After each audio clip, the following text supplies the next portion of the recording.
సిద్దిపేట జిల్లా హుస్నాబాద్ మున్సిపల్ కార్యాలయంలో ఇంద్రమ్మ ఇల్లు లబ్ధిదారులకు మంత్రి పొన్నం ప్రభాకర్ పట్టాలు పంపిణీ చేశారు. అనంతరం హుస్నాబాద్లో ఇంద్రమ్మ మోడల్ హౌస్ ప్రారంభించారు. మంత్రి పొన్నం మాట్లాడుతూ పేదల సంక్షేమానికి తమ ప్రభుత్వం పాటుపడుతోందని, సంక్షేమ పథకాలు ఒక్కొక్కటిగా అమలు చేస్తున్నామని తెలిపారు.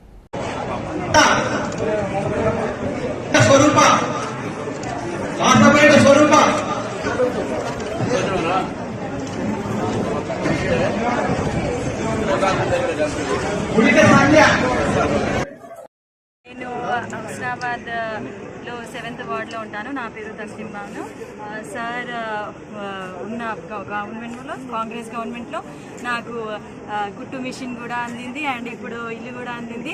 ఇది నా సెకండ్ బెనిఫిషియరీ. సన్న బియ్యం, కరెంటు, గ్యాస్,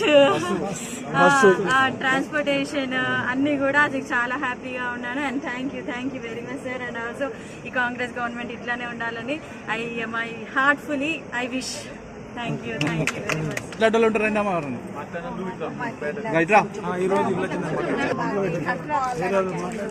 పొన్నం ప్రభాకర్ గారికి ఫస్ట్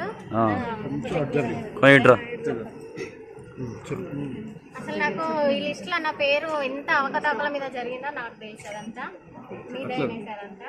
అంటే నేను నిజాయితీగా నేను కొట్లాడే